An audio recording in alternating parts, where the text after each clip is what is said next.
నమస్తే, నేను Kavitha. Welcome to iDream News. ఇప్పుడు మనం ఒక సీరియస్ అంశాన్ని డిస్కస్ చేయబోతున్నాము. చాలా సెన్సిటివ్గా కూడా దాని గురించి ఆలోచించాల్సినటువంటి అవసరం ఉంది.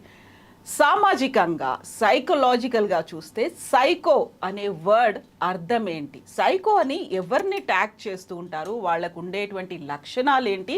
సైకో అనేటువంటి సర్టిఫికేట్ ఎవరిస్తారు? సైకో అంటే అసలు ఏంటి? ఏం చేస్తే సైకో అంటారు? వీటన్నిటి గురించి ఒక పెద్ద క్వశ్చన్ మార్క్ కనిపిస్తుంది. ఒక నినాదం కూడా ఎన్నికల ముందు దీన్ని లేవనెత్తారు. ఓవరాల్గా సైకో అంటే ఎవరు, ఎవరిని అనాలి, ఎందుకు అంటారు, ఎప్పుడు అంటారు? బోల్డెన్ క్వశ్చన్స్ ఉన్నాయి కదా, వీటిని మనం మాట్లాడుకుందాం. మనతో పాటుగా ఉన్నారు ప్రముఖ సైకాలజిస్ట్ డాక్టర్ విశేష్ గారు. విశేష్ గారు, నమస్కారం అండి. సో ఒక నినాదం, దాంతోపాటుగా సమాజంలో వాడు సైకోగాడు, లేకుంటే ఈ సైకో ఇలాంటి పనులే ఉంటాయి. ఒక సైకో అనేది అంత ఈజీగా, క్యాజువల్గా, ఒక నార్మల్ థింగ్గా ఒక ట్యాగ్ చేయడం అనేది ఎందుకు? అసలు సైకో అంటే ఏంటి అసలు? ఫస్ట్ పాయింట్, సైకాలజీ డిక్షనరీలో సైకో అనే పదం లేదండి. లేదు, సైకాలజీకి సైకోకి సంబంధం లేదు. సైకో మీన్స్ మనస్సు. ఓకే, ఆ మీనింగ్లో మనస్సు. సైకో అంటే సైక్ అంటే మనస్సు, ఆలజీ అంటే చదివేది శాస్త్రం. సో మనసును చదివే శాస్త్రం కాబట్టి దాన్ని సైకాలజీ అన్నారు. దాని మీనింగ్ అంతవరకే. ఓకే, సైకో అనే పదాన్ని యాక్చువల్గా సైకాలజీలో కానీ సైకోపెథాలజీలో కానీ సైకో అనే పదం లేదు. అంటే సైకో అనే డిజార్డర్ లేదు. ఓకే, సైకోపాత్ అంటారు కొంతమందిని. ఓకే, సైకోపాత్ కూడా జనరిక్గా వాడే టర్మే తప్ప డిఎస్ఎం అంటే డయాగ్నోస్టిక్ స్టాటిస్టికల్ మాన్యువల్, మేము ఏదైతే బైబిల్గా పరిగణిస్తామో సైకాలజిస్టులు సైకాట్రిస్టులు, డిఎస్ఎంలో కానీ ఐసిడిలో కానీ సైకోపాత్ అనే జబ్బు కూడా లేదు. ఓకే, అయితే ఎవరిని పిలుస్తారు ఈ సైకో అని కానీ సైకోపాత్ అని కానీ అంటే యాంటీ సోషల్ పర్సనాలిటీ ఉన్న వాళ్ళని, యాంటీ సోషల్ పర్సనాలిటీ డిజార్డర్ ఏఎస్పిడి అంటారు అనమాట. ఈ డిజార్డర్ ఉన్న వాళ్ళని జనరిక్ టర్మ్లో సైకో అని పిలుస్తారు. అయితే మనకి ఎందుకు పాపులర్ అయింది సైకో అనే పదం అంటే, మనకు అప్పుడెప్పుడు 1960s ఆల్ఫ్రెడ్ హిచ్కాక్ ఒక సినిమా తీశాడు సైకో అనే పేరుతో. ఓకే, ఆ తర్వాత పలు తెలుగు చిత్రాల్లో కూడా సైకో రోల్స్ ఉన్నాయి. మనం తీసుకుంటే స్పైడర్ మూవీలో భైరవుడు క్యారెక్టర్ ఉంటుంది. ఓకే, అడికి రీజన్ ఏముండదు. ఇప్పుడు మనిషిని చంపడానికి, మనిషి హింసించిన రీజన్ ఏముండదు. అడికి అది ఇష్టం అంతే చంపేస్తూ ఉంటాడు. ఓకే, అలాగే రాక్షసుడు అని ఒకటి వచ్చింది, ఆ మూవీలో కూడా అంతే. ఓకే, అనసూయ అని ఒక మూవీ వచ్చింది, భూమిక హీరోయిన్గా, రవికుమార్ దాంట్లో ప్రొఫెసర్ అతను కూడా చంపేస్తూ ఉంటాడు. ఇటువంటి మూవీస్లో ఏమవుతుందంటే, సైకో అని ఒక మూవీ వచ్చింది, నిత్యామేనన్ను ఉదయనిధి మారన్ వాళ్ళిద్దరితో. ఈ మూవీస్ ద్వారా ఏమైందంటే, ఇటువంటి ఒక హింసాత్మకమైన ప్రవృత్తి ఉన్న వాళ్ళని సైకో అంటారు అనేది జనాల్లోకి బాగా వెళ్ళింది.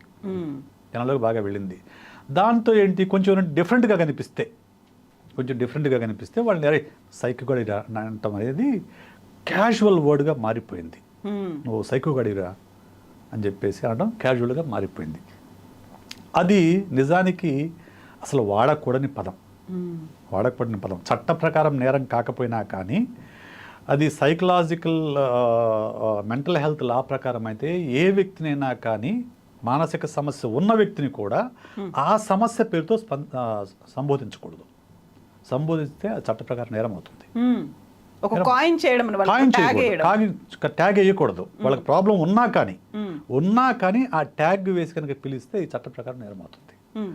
కానీ ఇప్పుడు ఏమైంది, మన ఎలక్షన్స్ ముందు చూసాము, ఒక నిజంగా నాకైతే చాలా జాలేసింది. ఎవరి మీద? చంద్రబాబు నాయుడు గారి మీద. ఎందుకంటే 14 సంవత్సరాలు ముఖ్యమంత్రి, 10 సంవత్సరాలు ప్రతిపక్ష నేత, 40 సంవత్సరాలు నువ్వు రాజకీయాల్లో ఉండి ఒక రాష్ట్ర ముఖ్యమంత్రిని పట్టుకొని నువ్వు సైకో అని పిలవడానికి నీకున్న అర్హత ఏంటి? అసలు ఫస్ట్ నువ్వు ఏ బేస్తో పిలుస్తావు? అసలు సైకో అనే పదానికి మీనింగ్ మీకు తెలుసా? మీనింగ్ ఏమీ తెలియకుండా సైకిల్ రెండు కుదిరింది కాబట్టి, రైమింగ్ కుదిరింది కాబట్టి ఆ పదం వాడారు, అంతే, సింపుల్. సైకో పోవాలి, సైకిల్ రావాలి, రైమింగ్ కుదిరింది వాళ్ళకు, రైమింగ్ కుదిరింది కాబట్టి వాడారు ఆ పదాన్ని. ఇంకా దుర్మార్గం ఏంటంటే, వాళ్ళంటే రాజకీయ ప్రయోజనాల కోసం వాళ్ళు చేస్తుంటే పత్రికలు, టీవీలు, యూట్యూబ్ ఛానల్స్ దాన్ని విస్తృతంగా వాడటం. ఇదంతా ఏంటంటే వీళ్ళు ఒక సైకిల్ లాగండి, వీళ్ళు అంటారు వాళ్ళు వేస్తారు, వాళ్ళు వేస్తారు వీళ్ళు అంటారు, దాన్ని ప్రొపగేట్ చేస్తూ దాన్ని ఒక circulate నెరేటివ్ చేస్తూ. సృష్టిస్తారు, ఒక నెరేటివ్ సృష్టిస్తారు. అలా జగన్ గారి చుట్టూ ఒక నెరేటివ్ సృష్టించారు. ఏంటి? సైకో అని ఒక నెరేటివ్, పబ్జీ ఆడుతున్న ఒక నెరేటివ్. ఎవరు చూశారు పబ్జీ ఆడుతున్న విషయం? అసలు జగన్ తాడేపల్లిలో తన ప్యాలెస్లో కూర్చొని పబ్జీ ఆడుకుంటా కూర్చుంటారు అనేది ఒక నెరేటివ్ సృష్టించారు. ఓకే, ఎవరు చూశారు? ఎవరు చూడలా. Nobody knows. వీళ్ళు ఒక నెరేటివ్ సృష్టించారు అంతే. సృష్టించి దాన్ని విస్తృతంగా మీడియా ద్వారా విస్తృతంగా ప్రచారంలో పెట్టడం. దాని ద్వారా ఏంటి? దాని ద్వారా ఆయన క్యారెక్టర్ అసాసినేట్ చేయాలని ఒక ప్రయత్నం. ఎవరైనా కానీ, అది టీడీపీ వాళ్ళు చేసిన తప్పే, వైఎస్ఆర్సీపీలు చేసిన తప్పే, ఎవరు చేసినా తప్పే అది. సో సైకో అనే పదాన్ని వాళ్ళు విస్తృతంగా ప్రజల్లోకి తీసుకువెళ్ళాలి అనేది చాలా ప్రయత్నం చేశారు. అయితే కామన్ మ్యాన్కి తెలియదండి ఎవరు సైకోలాగా బిహేవ్ చేస్తున్నారు, ఎవరు ప్రజల పట్ల ఎంపతితో పాలన చేస్తున్న విషయం తెలియదా? నిజంగా సైకోలాగా బిహేవ్ చేయటం ఏంటి? మనం జనరిక్ టర్మ్లో నేను టెక్నికల్ టర్మ్లో మాట్లాడలేదు, జనరిక్ టర్మ్లో మాట్లాడుతున్నాను. సైకోలాగా అంటే ఏంటి? ఆవేశంగా ఊగిపోవడము, కేకలేయడము, అరవడము, లేకుంటే పక్కన వాళ్ళని కొట్టడము, ఇవన్నీ ఎవరు చేస్తున్నారు? మీకు చెప్పగానే ఎవరు పక్కన వాళ్ళని కొడతారో? ఫ్యాన్స్ కూడా కొట్టే హీరో మనకు తెలుసు. సెల్ఫీ తీసుకుందాము అంటే కొట్టే హీరో. ఆల్రెడీ ఆయన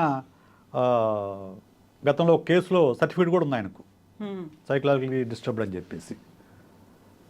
ఆయనేమో హీరోని పిలుస్తున్నావు నువ్వు, లేకుంటే స్టేజ్ ఎక్కి ఊగిపోతూ, ఆవేశంతో ఊగిపోతూ, గట్టిగా కేకలు వేస్తూ ఉపన్యాసాలు చెప్పే హీరో కూడా మనకున్నాడు కదా. మరి వీళ్ళిద్దరూ సైకోలు కానప్పుడు చాలా కూల్గా, కంపోజ్డ్గా, పాజిటివ్ వేలో మాట్లాడే జగన్ ఎలా సైకో అవుతాడు? సిమ్టమ్స్ కొన్ని ఉండాలి కదా. కొన్నన్న సిమ్టమ్స్ ఉంటే, ఒకటో రెండో సిమ్టమ్స్ అన్న ఉంటే మీరు ఖాయం చేస్తే అర్థం ఉంది. సో ఏమి లేదండి, నెరేటివ్ సృష్టించడం.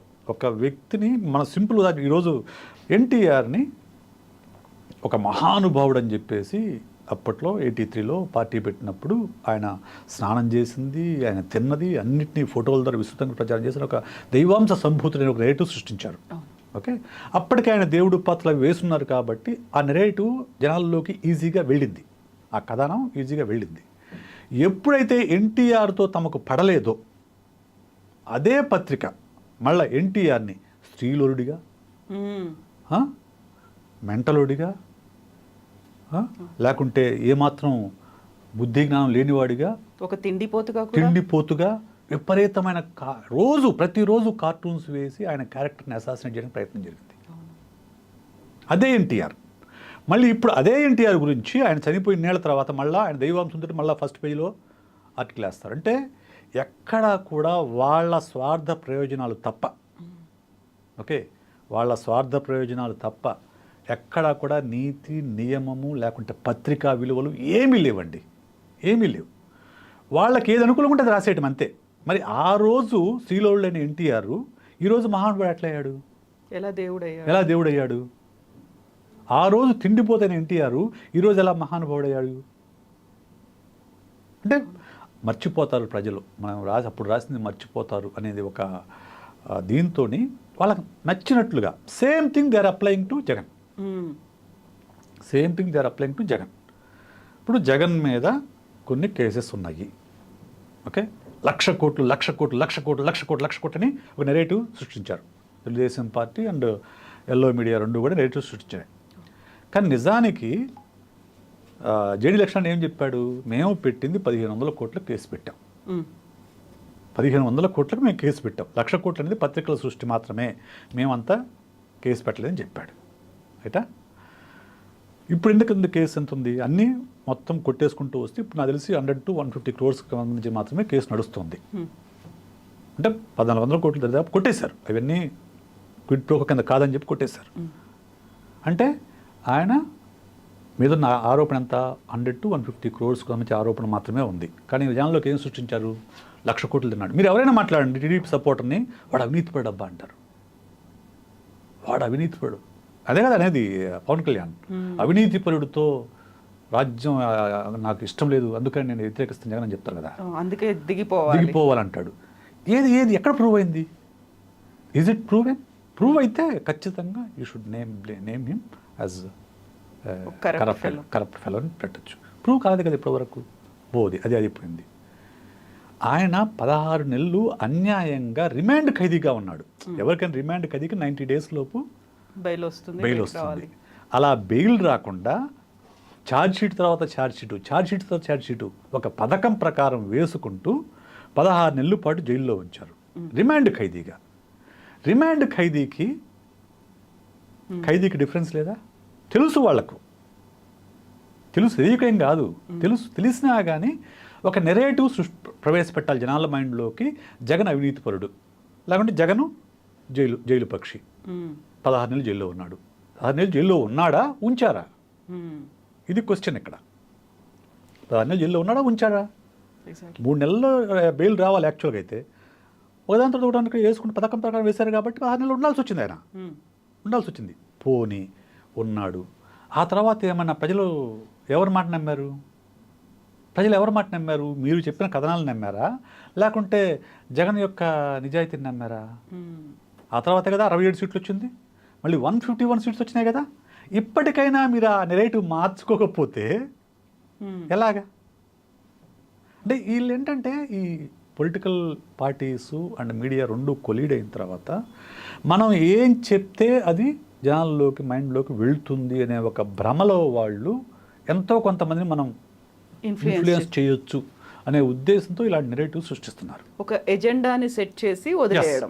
ఒక ఎజెండాని సెట్ చేసి ఒక వ్యక్తి మీద ఒక నెగటివ్ ఇమేజ్ క్రియేట్ చేయడం, ఇమేజ్ని ప్రజల మనసులో ప్రవేశపెట్టడం అనే ఒక మనం ఏమంటాము ఒక నెగటివ్ మైండ్ సెట్తో వాళ్ళు అటువంటి నెరేటివ్ సృష్టిస్తున్నారు. నిజానికి ఎవరు సైకో అంటే యాంటీ సోషల్ పర్సనాలిటీ డిజార్డర్ ఉన్న వ్యక్తికి ఎలాంటి లక్షణాలు ఉంటాయని తెలుసుకుంటే ఆ లక్షణాలు జగన్మోహన్ రెడ్డికి ఉన్నాయా, చంద్రబాబుకు ఉన్నాయా, లేకుంటే పవన్ కళ్యాణ్కి ఉన్నాయా, బాలకృష్ణకు ఉన్నాయా అనే విషయం ప్రజలు తెలుసుకుంటారు. ఈజీగా ఐడెంటిఫై చేయొస్తుందా వాళ్ళని చూడగానే? ఇలా చూడగానే అని కాదు, అట్లీస్ట్ ఇప్పుడు ఎవరైనా అక్కడ ఫస్ట్ పాయింట్ అండి, ఏ సైకలాజికల్ డిజార్డర్ అయినా కానీ మనము చూపులతోనో ఒక ప్రవర్తనని బేస్ చేసుకుని మనం చెప్పలేము. దానికి ప్రాపర్ సైకలాజికల్ టెస్టింగ్ జరగాలి, సైకో డయాగ్నోసిస్ జరగాలి. డయాగ్నోసిస్ జరిగిన తర్వాత మాత్రమే వాళ్ళకి జబ్బు ఉందని చెప్పొచ్చు మనం. అది చేయనంత వరకు అది ఒక అజంప్షన్ మాత్రమే. మన లక్షణాలను బట్టి ఇలా ఉందని అనుకుంటున్నాం అంతే, కన్ఫర్మ్డ్ కాదు. ఎవరైనా కానీ ఇప్పుడు సపోజ్ ఉన్నారు చూసి ఇతను ఏదో కొంచెం యాంటీ సోషల్ క్యారెక్టరిస్టిక్ కనిపిస్తున్నాయి అని అనుకున్నప్పుడు will ask them to take the test. కొంచెం క్లయింట్ అయినా కానీ మాట్లాడినప్పుడు వాళ్ళ దగ్గర లక్షణాలు కనిపించే దాన్ని బట్టి మేము టెస్ట్ ఇస్తాం. దాన్ని బట్టి ఆ టెస్ట్ ఇస్తాం. ఆ టెస్ట్లో వచ్చిన స్కోర్ని బట్టి దాని అనాలిసిస్ని బట్టి వాళ్ళకి ఆ డిజార్డర్ ఉందా లేదనే విషయం కన్ఫర్మ్ చేసుకుంటాం. అంతేగాని కేవలం చూపులతోనూ లేకుంటే వాళ్ళ హావభావాలతోనూ లేకుంటే వాళ్ళ మాటల వల్ల కూడా మనం ఎవరిని కూడా డిజార్డర్ ఉందని కన్ఫర్మ్ చేయకూడదు. మనం మాట్లాడతారు కానీ కన్ఫర్మ్ చేయకూడదు. ఇలా ఉందని బ్లేమ్ చేయకూడదు, నేమింగ్ చేయకూడదు, వర్డ్ ఖాయం చేయకూడదు. But these people are doing that. అది బాధాకరమైన విషయం. అది నిజానికి ఎవరైనా కానివ్వండి, ఎవరు చేసినా తప్పే. అది ఐఎమ్ నాట్ జగన్ విషయం కాదు, ఎవరి విషయంలో చేసినా తప్పే, చేయకూడదు. అది యాక్చువల్గా కొన్ని టెస్టులు చేసి సైంటిఫిక్గా సైకలాజికల్గా ఎలాంటి డిస్టర్బెన్సెస్ ఉన్నాయి లేకుంటే ఎలాంటి ప్రాబ్లమ్స్ ఉన్నాయి ఇవన్నీ చేసిన తర్వాత యాజ్ ఎ సైకాలజిస్ట్గా మీరైనా ఒక సైకియాట్రిస్ట్ అయినా ఈయన సైకో అనే ఒక సర్టిఫికేట్ మాత్రం ఇవ్వరు కదా. ఎవరు సైకో అని ఎవరికి సర్టిఫికేట్ ఇవ్వరండి. అది ఎప్పుడు ఇస్తారంటే కేవలం కోర్టులో కేసు లేనప్పుడు, కోర్టు అడిగినప్పుడు మాత్రమే. అది కూడా ఎవరు ఇవ్వకూడదు, కేవలం గవర్నమెంట్ మెంటల్ హాస్పిటల్లో ఉన్న క్లినికల్ సైకాలజిస్ట్ మాత్రమే ఆ సర్టిఫికేట్ ఇవ్వగలడు. మిగతా ఎవరు ఆ సర్టిఫికేట్ ఇవ్వడానికి అర్హులు కాదు. ఆ సమస్య ఉంది కాబట్టి ఈ నేరం చేశాడు, ఈ తప్పు జరిగింది. లేకుంటే ఈ డైవోర్స్ కేసుల్లో ఉంటాయి అన్నమాట. డైవోర్స్ కేసుల్లో ఇతనికి మెంటల్ స్టేటస్ బాగాలేదు, నన్ను హెరాస్ చేస్తున్నాడు అన్నప్పుడు సైకలాజికల్ ఎవాల్యుయేషన్ పంపిస్తారు. ఓకే, అప్పుడు అలాంటి కేసుల్లో కానివ్వండి, క్రిమినల్ యాక్టివిటీ ఉన్నప్పుడు కానివ్వండి. సపోజ్ నాకు గుర్తున్న మేరకు ఢిల్లీలో ఒక వరుస మర్డర్స్ జరిగాయి. ఒక అతను చంపేసి కాలంలో పడేయడం జరిగింది. అప్పుడు మా గురువు గారు నరేంద్ర రెడ్డి గారు ఇక్కడి నుంచి ఢిల్లీ వెళ్ళాడు. ఆయన కైకో ఎవాల్యుయేషన్కి ఆయన పిలిపించారు. Is very good at evaluation అనమాట.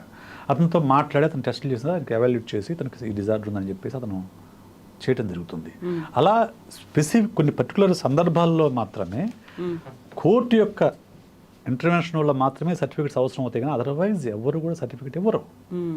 కాకుండా డయాగ్నోసిస్ అప్పుడు రాసుకుంటారు, ఇప్పుడు ఈ ప్రాబ్లం ఉంది కాబట్టి దీనికి ఈ మందులు వాడతారు, ఈ మందులు వాడాలని, ఈ లేకుంటే ఈ థెరపీ ఇవ్వాలని, కానీ ఆ డయాగ్నోసిస్ అప్పుడు రాసుకుంటారు తప్ప సర్టిఫికేట్ ఎవరు ఇవ్వరు.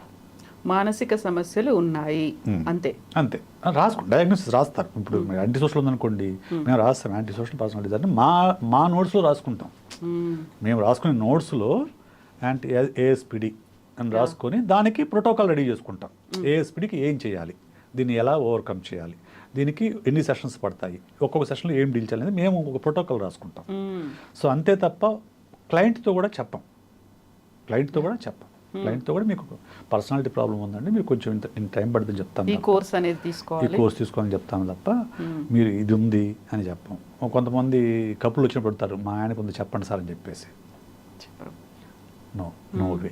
అసలు ఒక వ్యక్తి అనుమతి లేకుండా తన తల్లిదండ్రులకైనా, భార్యకైనా, పిల్లలకైనా కానీ ఆ వ్యక్తి యొక్క మానసిక స్థితి గురించి చెప్పడం అనేది చట్ట ప్రకారం నేరం. అది పబ్లిక్ చేయడం అనేది అందరికీ తెలిసేలా చెప్పడం నేరం. అలా చెప్పకూడదు.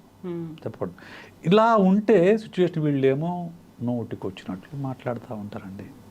జైల్ రెడ్డి అన్నారు, సైకో రెడ్డి అన్నారు. అది నెరేటివ్స్ అంతే, అవి ఒక నెగటివ్ నెరేటివ్ సృష్టించి జనాల మైండ్లో ప్రవేశపెట్టడం. సో ఒక పర్సన్కి సైకలాజికల్గా డిసార్డర్స్ ఉన్నాయి అనుకున్నప్పుడు కనిపించేటువంటి లక్షణాలు అంటే వాళ్ళు ఎదుటి వాళ్ళని చంపాల్సిన అవసరము, ఇమ్మీడియట్గా అటాక్ చేయాల్సిన అవసరం లేదు. హర్ట్ చేసినాక దాని కిందకే వస్తుంది, వాళ్ళని బాధించడం అందులోనే వస్తుందా? యూజువల్గా కనిపించే లక్షణాలు ఎలా ఐడెంటిఫై చేయొచ్చు? ఇప్పుడు మనం ఈ స్పెసిఫిక్ కేసులో యాంటీ సోషల్ పర్సనాలిటీ డిజార్డర్ గురించి మాత్రం మాట్లాడుకుందాం, ఎందుకంటే సైకో అనేది దానికే వర్తిస్తుంది కాబట్టి. ఓకే, దానిలోనే ఉంది ఏంటి యాంటీ సోషల్ అంటే ఏంటి? సొసైటీకి విరుద్ధంగా ప్రవర్తించేవాడు. ఓకే, దీనికి ఉన్న లక్షణాలని చామ్డ్ అని ఒక ఎక్రోనింలో చెప్పుకుందాం. చామ్డ్ అంటే నెంబర్ 1 క్యాలస్నెస్ అంటే ల్యాక్ ఆఫ్ ఎంపతి, అంటే ఎదుటి వాళ్ళ పట్ల ఎలాంటి సహానుభూతి లేకపోవడం, వాళ్ళ బాధల్ని ఏమాత్రం పట్టించుకోకపోవడం. ఎదుటి వాళ్ళు ఏడుస్తున్నా, మొత్తుకుంటున్నా, ఇది మనం స్పైడర్లో చూస్తాం. ఆనందంగా వీడికి ఆనందం పడతాం, సంతోషంగా చూస్తూ ఉంటాడు. Callus, right. So high risk అంటే ఇంపల్సివ్ అనమాట. అంటే వాడికి తను ఏం చేస్తున్నాడు, ఎందుకు చేస్తున్నాడు సంబంధం లేకుండా రెక్లెస్ బిహేవియర్ అనమాట. Reckless behaviour. ఈ రెక్లెస్ బిహేవియర్కి మళ్ళీ టీనేజ్లో ఉండే రెక్లెస్నెస్కి మనం లింక్ చేయకూడదు. టీనేజ్లో రెక్లెస్నెస్ ఉంటుంది. టీనేజ్లో పేరెంట్స్ చెప్పినా కానీ వినకుండా బైక్ మీద వెళ్ళడము, బైక్ మీద విన్యాసాలు చేయడం, ఇటువంటి రెక్లెస్నెస్ ఉంటుంది. అది టీనేజ్ రెక్లెస్నెస్. టీనేజ్లో అడ్రినలిన్ రష్ ఎక్కువ ఉంటుంది కాబట్టి, హార్మోన్స్ ఎక్కువ రష్ అవుతుంటాయి కాబట్టి అప్పుడు వచ్చేది. దానికి ఈ ఏఎస్పీలో ఉండేదానికి సంబంధం ఉండదు. ఓకే, ఇది ఒక వేరే రకమైనది. నెక్స్ట్ ఇది యాంటీ సోషల్. యాంటీ సోషల్ అంటే ఏంటి? సొసైటీలో ఉన్న నామ్స్కి, లాస్ని బ్రేక్ చేయడం. అంటే ఏంటి? ఒక భార్య ఉండటం అనేది సొసైటీలో లా, దాన్ని తరచూ బ్రేక్ చేయడం, రకరకాల సంబంధాలు పెట్టుకోవడం, లాస్. సో లేకుంటే ఇప్పుడు డ్రైవింగ్ లైసెన్స్ లేకుండా వెళ్ళకూడదు, దాన్ని బ్రేక్ చేయటం. లేకుంటే ఇంతకుముందు ఓవర్ స్పీడ్ వెళ్ళకూడదు, దాన్ని బ్రేక్ చేయటం. కనపడిన ప్రతి రూల్ని బ్రేక్ చేసుకుంటూ వెళ్తారు అనమాట వీళ్ళు. వీళ్ళకి రూల్స్ పట్టించుకోరు. మనం మామూలుగా అందరం కూడా స్పీడ్ వెళ్తాం, అందరం కూడా ఒక్కోసారి ఓవర్ స్పీడ్ వెళ్తాము, ఫైన్ వేస్తారు. That's not, student link that to the personality disorder. ఇది చాలా సందర్భాల్లో, చాలా అంశాలలో కావాలని వాళ్ళు బ్రేక్ చేస్తూ ఉంటే, నామ్స్ అన్నిటిని బ్రేక్ చేస్తూ ఉంటే, లాస్ అన్నిటిని బ్రేక్ చేస్తూ ఉంటే, అప్పుడు వాళ్ళని యాంటీ సోషల్ అని మనం గుర్తించవచ్చు. అదేదో ఒక సందర్భంలో అందరం ఎప్పుడోసారి లా బ్రేక్ చేస్తామండి. ఓకే, ఫుడ్ బోర్డ్ ప్రయాణం వద్దని అంటారు, అది లా చట్ట ప్రకారం నేరం. కానీ మనం సిటీ బస్సులో తప్పదు, చేస్తాం. అలాంటి పరిస్థితులు ఉంటాయి కాబట్టి. సో అది ఇక్కడ రాదు. ఇది కావాలని చట్టాన్ని, లేకుంటే కావాలని కొన్ని సోషల్ నామ్స్ని బ్రేక్ చేయడం అనేది దీని కిందకు వస్తుంది. నెక్స్ట్ది reckless, lack of planning and foresight. అంటే భవిష్యత్తు గురించి ఏమాత్రం దృష్టి లేకపోవడము, ప్లానింగ్ లేకపోవడము. ఓకే, భవిష్యత్తు గురించి ఏమీ ఉండదు, ఈ క్షణం ఎంజాయ్ చేస్తామా అంతే, మరుక్షణం సంబంధం లేదు, అలా ఉండటము. తర్వాత ఎమోషనల్ డిటాచ్మెంట్, మ్యానిపులేటివ్ ఎదుటి వాళ్ళని మ్యానిపులేట్ చేయటం, ఇది బాగుంటుంది యాంటీ సోషల్ వాళ్ళలో. మాటలతోనూ చాలా చక్కగా కబుర్లు చెప్పి ఏది చెప్పి ఎదుటి వాళ్ళని మ్యానిపులేట్ చేస్తూ ఉంటారు. బై హుక్ ఆర్ క్రుక్ అంటారు. By hook are క్రుక్. ఈ మ్యానిపులేటివ్ మెంటాలిటీ ఎక్కువ ఉంటుంది వాళ్ళకు. మ్యానిపులేటివ్ స్కిల్స్ ఉంటాయి. తర్వాత ఎమోషనల్ డిటాచ్మెంట్, ఎవరితోనూ ఎమోషనల్గా దగ్గరితనం లేకపోవడం. ఎమోషనల్గా ఇప్పుడు మనం ఎవరైనా కానివ్వండి, యూజువల్గా యాజ్ పర్ సైకాలజీ ఏంటంటే మనకు క్లోజ్ ఫ్రెండ్స్ అనేవాళ్ళు జీవితం మొత్తం మీద 12 మంది కంటే ఎక్కువ ఉంటారండి. 5 to 12 అంతే. అంతకుమించి ఎక్కువ క్లోజ్ ఫ్రెండ్స్ ఉండరు.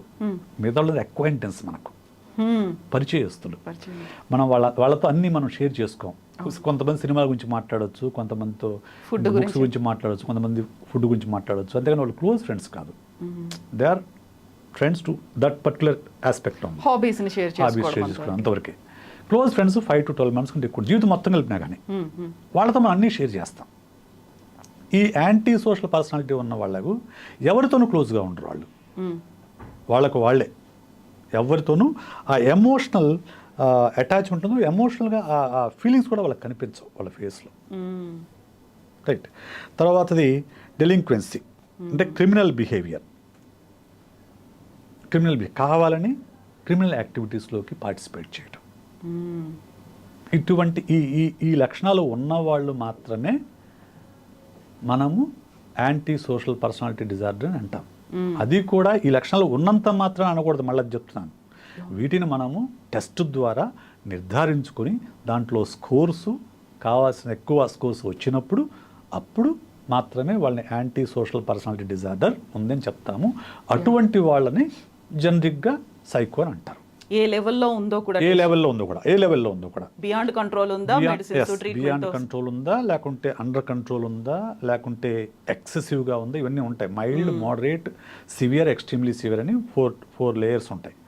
ఎక్స్ట్రీమ్లీ సివియర్ ఉంటే ఇప్పుడు దీనికి మందు లేదు. యాంటీ సోషల్ పర్సనాలిటీ డిజార్డర్కి మందు ఉండదు. పర్సనాలిటీ డిజార్డర్ దేనికి మందు ఉండదండి. అవేంటంటే కొన్ని లక్షణాలు వాళ్ళు పుట్టి పెరిగిన వాతావరణాన్ని బట్టి అవి వాళ్ళ పర్సనాలిటీలో భాగంగా మారిపోతాయి.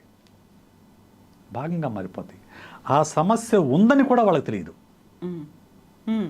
వాళ్ళు గుర్తించలేరు ఆ సమస్య ఉందని.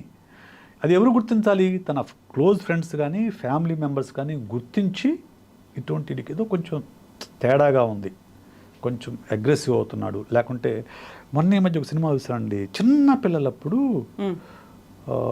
పిల్లుల్ని చంపటము, లేకుంటే సీతాకోకల్ని చంపటము, ఇవన్నీ ఉంటాయి. చిన్న జంతువుల్ని కొట్టడము, తోకకి నిప్పంటించడం, ఇవన్నీ ఉంటాయి కదా. ఇవన్నీ seeds of anti social personality disorder. Hanuman మూవీలో ఇలాంటిది ఏదో కనిపించింది. వాడు he wants to become a spider man, super man లాంటి ఒక సూపర్ హీరోస్ పవర్స్ అన్ని పెట్టుకోవాలనుకుని హీ డస్ ఇలాంటి కొన్ని పనులు చేస్తూ ఉంటారు. ఇప్పుడు ఈ యాంటీ సోషల్ పర్సనాలిటీ డిజార్డర్ చిన్నప్పుడు దాన్ని డిఫరెంట్ డిజార్డర్ అంటారు. వీళ్ళు ఏం చేస్తారు? అగ్గి ముట్టిస్తారు, అగ్గిపుల్ల ముట్టిస్తారు ఇళ్ళకి. అది చిన్నప్పుడే మనం ట్రేస్ చేయొచ్చు. కొంచెం ఇటువంటి కొంచెం అగ్రెసివ్ కాదు, క్రిమినల్ యాక్టివిటీ ఏదైనా ఉంటే, లేకుంటే హింసాత్మకమైన ప్రవృత్తి కనుక ఉంటే కనిపిస్తే మనకు, అప్పుడే వాళ్ళని కనుక థెరపీ ఇప్పిస్తే వాళ్ళ లక్షణాలు పెరగకుండా ఉంటాయి. ఆ థెరపీ ఇప్పించినప్పుడు ఏమవుతుందంటే అది వయసుతో పాటు పెరిగి యాంటీ సోషల్ పర్సనల్ డిజార్డర్గా మారుతుంది. దానికి మందేం లేదు ఎనీ పర్సనల్ డిజార్డర్కి. దానికి ఒక దీర్ఘకాలం పాటు 6 months to 1 year పాటు రెగ్యులర్గా థెరపీ తీసుకోవాలి వాళ్ళు. రెగ్యులర్గా థెరపీ తీసుకుంటే ఏంటి, తన ఆలోచనలు ఎలాగా డైవర్ట్ వేరే మార్గంలో వెళ్తున్నాయి వాటిని గుర్తించి వాటి వల్ల ఎవరికి నష్టము, తనకా నష్టము. ఎవరైనా కానివ్వండి, నువ్వు యాంటీ సోషల్ పర్సన్, నీతో ఎవరు మాకు క్లోజ్గా ఉండరు అసలు. దానివల్ల నష్టపోయేది ఎవరు? నువ్వే కదా. ఎవరికి ఉంటే వాళ్ళు నష్టపోతారు. ఎందుకంటే they can't enjoy the family life. వైఫ్తో కూడా క్లోజ్గా ఉండరు, వైఫ్తో కూడా అడ్డి ముట్టంటే ఉంటారు. సో పిల్లలతో అలాగే ఉంటారు, పిల్లలు విపరీతంగా కొడతారు, ఇటువంటివన్నీ ఉంటాయి. సో ఇవన్నీ ఉన్నప్పుడు ఏంటంటే ఒక దీర్ఘకాలమైన థెరపీ ద్వారా దాన్ని నయం చేసుకోవాలి తప్ప మందులు ఏం లేవు. ఇది ఇలా ఉంటే దీన్ని మనం వాళ్ళేమో ఏదో ఒక జనరిక్ టర్మ్ లాగా ఏదో క్యాజువల్గా మాట్లాడినట్టు సైకో సైకో సైకో అనే పదం వాడటం అనేది దుర్మార్గము, అన్యాయం. దుర్మార్గం అసలు అది. ఎందుకంటే ఎవరికైనా వాడకూడదు అది, ఎవరికైనా. అది not only to Jagan, to anyone. Psychological డిజార్డర్కి సంబంధించిన వర్డ్స్ అనేవి ఆ ఎవరిని లేబులింగ్ చేయకూడదు, అది చట్ట ప్రకారం నేరం. అలా కావాలని లేబుల్ చేస్తున్న వాళ్ళనో, లేకుంటే నీకు ఇలాంటిది ఒకటి ఉంది అని అంటగడుతూ పదే పదే దాన్ని ప్రొపగేట్ చేస్తూ పదే పదే దాన్ని చెప్తూ వచ్చిన వాళ్ళకి ఏం సజెషన్ ఇవ్వచ్చు అంటారు? సజెషన్ ఇవ్వచ్చు, ఏం సజెషన్ ఇవ్వచ్చు అంటే, ఫస్ట్ పాయింట్, దీనికి ఇంకొక ప్రాబ్లం ఏంటంటే, మనకు ఇది డైరెక్ట్గా ఐపీసీ కిందకి రావడం లేదు. మెంటల్ హెల్త్ యాక్ట్లో కొంత ఉంది దీన్ని డిఫమేషన్ కేసుకుని తీసుకోవచ్చు తప్ప వేరే రకంగా వేయడానికి ఛాన్స్ లేదు వేరే వాళ్ళకి. ఓకే, అలా అందువల్ల ఏంటంటే వీళ్ళు దాన్ని అడ్వాంటేజ్ తీసుకుని మాట్లాడుతున్నారు. ఎవరినైనా కానీ character assassination is not good for anyone. నువ్వు పొలిటికల్ మోటివ్స్ అనేవి నీకు ఉండుండొచ్చు, దానికి క్యారెక్టర్ అసాసినేషన్ వల్ల రేపటి నీకే వస్తుంది మళ్ళా. ఇప్పుడు నువ్వు ఒక మాట అంటే అవతల వాడు ఊరుకోడు కదా, నువ్వు ఒక మాట అంటే అవతల పార్టీ వాడు ఊరుకోడుగా, వాళ్ళు ఇంకో రెండు మాటలు అంటారు. సో అల్టిమేట్గా ఇప్పుడు నిజంగా ఈ ఎలక్షన్స్లో అయితే జగన్ వెంట పాజిటివ్ క్యాంపెయిన్, మొత్తం క్యాంపెయిన్ కూడా నేనేం చేశాను ఈ 5 ఏళ్లలో, ఏం చేస్తాను, నాకెందుకు ఓటేయాలి అనే దాని మీదే క్యాంపెయిన్ చేసుకుంటూ వెళ్ళాడు. వేరాజ్ చంద్రబాబు అండ్ పవన్ కళ్యాణ్ వెంట blaming Jagan and his governance. అతన్ని పర్సనల్గా టార్గెట్ చేశారు, లేకుంటే అతన్ని గవర్నెన్స్ని టార్గెట్ చేశారు, వాటి మీద నెగిటివ్గా వెళ్ళారు తప్ప వాళ్ళు ఎక్కడా కూడా మేమేం చేస్తామని ఎక్కడా చెప్పలే. వాళ్ళు మేమేం చేస్తామన్నది ఆ మేనిఫెస్టోలో ఒక ఏదో సూపర్ 6 అని పెట్టారు తప్ప వాటి గురించి కూడా ప్రచారం చేసుకోలేదు. బాధాకరమైన విషయం ఏంటంటే వాళ్ళు చెప్పిన సూపర్ 6 గురించి కూడా వాళ్ళు ఎక్కడ మీటింగ్లో చెప్పలే. మీటింగ్లో కూడా ఎంతసేపటికి జగన్ జగన్ జగన్ అట్లాంటాడు, జగన్ సైకో, జగన్ దుర్మార్గుడు, జగన్ అవినీతిపరుడు, జగన్ రాష్ట్రాన్ని శ్రీలంక చేశాడు, మేము ఇంతకంటే డబ్బులు ఇస్తాము కానీ రాష్ట్రం అమెరికా అవుతుంది. అక్కడ దానివల్ల నష్టం ఏంటంటే అండి, వీళ్ళకి అర్థం కాదు నిజానికి హ్యూమన్ మైండ్ అనేది conscious mind, unconscious mind, 2 minds ఉంటాయి. ఓకే, కాన్షియస్ మైండ్ అనేది 20% అది మనకు తెలిసిన అవేర్నెస్లో ఉండే mind. Unconscious mind 80% which is not in our awareness. ప్రతి మనిషికి కూడా అవతల వ్యక్తి నిజం చెప్తున్నాడా అబద్ధం చెప్తున్నాడా అనేది కాన్షియస్ లెవెల్లో తెలియకపోవచ్చు, కానీ unconscious mind will catch that. ఎందుకంటే వీళ్ళు మాట్లాడేటప్పుడు ఆ మాటలకు, హావభావాలకు, ఫేషియల్ ఎక్స్ప్రెషన్స్కు మధ్య పొంతన ఉండాలి. ఆ పొంతన ఉంటే వీ కాల్ ఇట్ కాంగ్రూయన్స్. ఆ కాంగ్రూయన్స్ ఉంటే వాళ్ళు నిజం చెప్తున్నట్లు, ఆ కాంగ్రూయన్స్ లేకపోతే వాళ్ళు అబద్ధం చెప్తున్నట్లు. ఇది మన కాన్షియస్ లెవెల్లో తెలియదు, కానీ unconscious mind will catch it. వాళ్ళు ఫిక్స్ అవుతారు, నా కొడుకు అబద్ధాలు చెప్తున్నాడు అబ్బా అనుకుంటారు, వీడు దొంగ మాటలు చెప్తున్నాడు అబ్బా అని వాళ్ళు మనసు లోపల స్ట్రైక్ అయిపోతుంది. ఇది చాలామంది పొలిటీషియన్కి ఇది అర్థం కాదు. అర్థం కాక ఏదో మాట్లాడేస్తూ ఉంటారు. కానీ మనం మాట్లాడుతున్నది నిజంగా నువ్వు నమ్మావా ఫస్ట్ పాయింట్. నువ్వు నమ్మితే నీకు కాంగ్రూయన్సీ వస్తుంది. నువ్వు 100% నువ్వు నమ్మితే నువ్వు కాంగ్రూయన్సీ వస్తుంది. లేక నమ్మకుండా ఊరికి ప్రొజెక్ట్ చేసావు అనుకోండి అవతల వాళ్ళ మీద, అయినా నమ్మించే ప్రయత్నం చేశారు అనుకోండి, అప్పుడు రాదు.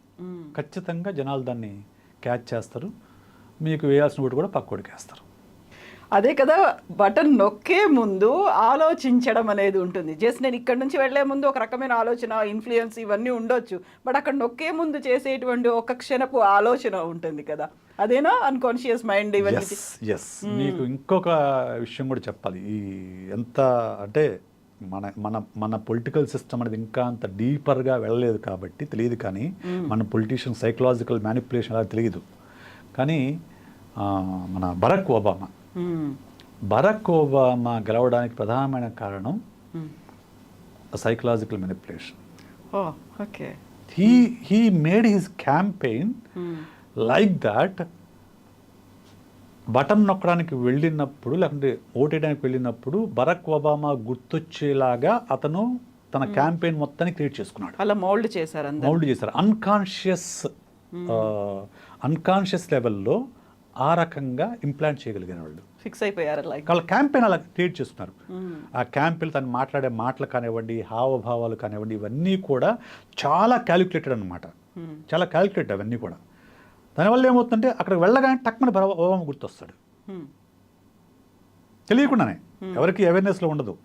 ఆ బూత్లోకి వెళ్ళినప్పుడు ఆ ఇమేజ్ వచ్చేలాగా వాళ్ళు ఆ క్యాంపెయిన్ మొత్తం కూడా క్రియేట్ చేసుకున్నారు. యూజువల్ గా పల్స్ పట్టుకోవడం అంటారు, పల్స్ పట్టుకోవడం పల్స్ క్రియేట్ చేయడం, పల్స్ క్రియేట్ చేయడం, పల్స్ క్రియేట్ చేయడం, pulse it is possible, it is possible, it is possible. కాకపోతే దాని వెనక ఒక టీమ్ ఆఫ్ సైకాలజిస్ట్ కనుక వర్క్ చేస్తే you can create that kind of environment. స్ట్రాటజిస్టులు కాదు కావాలి, స్ట్రాటజిస్టులు కాదు. స్ట్రాటజిస్ట్ ఇప్పుడు మనకు పొలిటికల్ స్ట్రాటజీ అంటే వాళ్ళు మ్యానిపులేటివ్ థింగ్స్ అనమాట.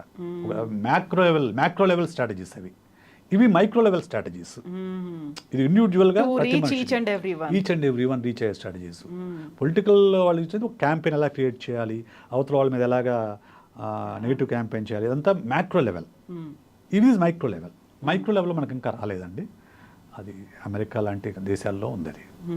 సో ఎనీవే ఈ రకమైన నెగిటివ్ నెరేటివ్స్ వల్ల ఎలాంటి ప్రయోజనం లేదు. ఎందుకంటే ఇప్పుడు జగన్ సైకో ఇదే కదా వాళ్ళు ప్రచారం చేసింది. ఎక్కడ బిహేవ్ చేశాడు ఆయన సైకోగా? ఎక్కడ బిహేవ్ చేశాడు? ఎక్కడన్నా ఎవరైనా కొట్టడం ఉందా? పోనీ తిట్టాడా? అంటే హింసకు పాల్పడ్డా? పోనీ ఎవరినైనా కానీ దూషించడం చూసాం మనం పబ్లిక్ ప్లాట్ఫామ్లో? ఎప్పుడు చూడలే కదా. మరి ఎలా అంటారు? కామన్ మ్యాన్కి తెలుస్తుంది కదా. కామన్ మ్యాన్కి ఉండే అన్కాన్షియస్ మైండ్ ఎన్ని గేజ్ చేస్తుంది. అదే సైకో ఉన్నాడు బాగానే ఉంటాడు కదా, మనిషి బాగానే ఉంటాడు, నవ్వుతూ ఉంటాడు. మరి ఎట్లా అంటున్నారా వీళ్ళు సైకో అని? లోపల మైండ్ రెండింటిని పోల్చుకొని చూసుకుంటుంది.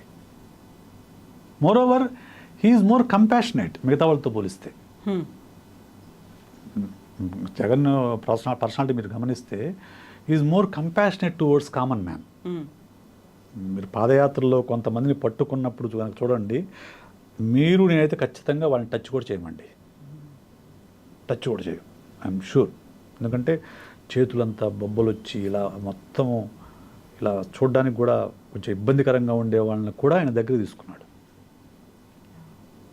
అది కంపాషన్ ఎక్కడి నుంచి వస్తుందంటే ఈజ్ ఫ్యామిలీ నుంచి కానివ్వండి, ఆయన పెరిగిన రిలీజియస్ అంటే క్రిస్టియానిటీలో కంపాషన్ ఎక్కువ. క్రిస్టియానిటీలో కంపేర్ విత్ అదర్ రిలీజియన్స్ పోలిస్తే ఆ రిలీజియన్ నుంచి కానివ్వండి ఆయనకు ఒక కంపాషన్ ఉంది ప్రజల పట్ల. అంత కంపాషన్ ఉన్నవాడిని మీరు పట్టుకొని, ఆ కంపాషన్ ఉండబట్టే ఆయన కామన్ మ్యాన్ కోసం ఇన్ని వెల్ఫేర్ స్కీమ్స్ని ప్రవేశపెట్టాడు. అంతమంది రీచ్ అవ్వగలిగాడు. అతను పట్టుకొని మీరు సైకోని అన్నంత మాత్రం అయిపోతాడా? కాడు. ఎస్ విశేష్ గారు, థ్యాంక్ యూ సో మచ్ అండి. ఒక మంచి ఇన్ఫర్మేషన్ ఇచ్చినందుకు థ్యాంక్ యూ అండి. Thank you.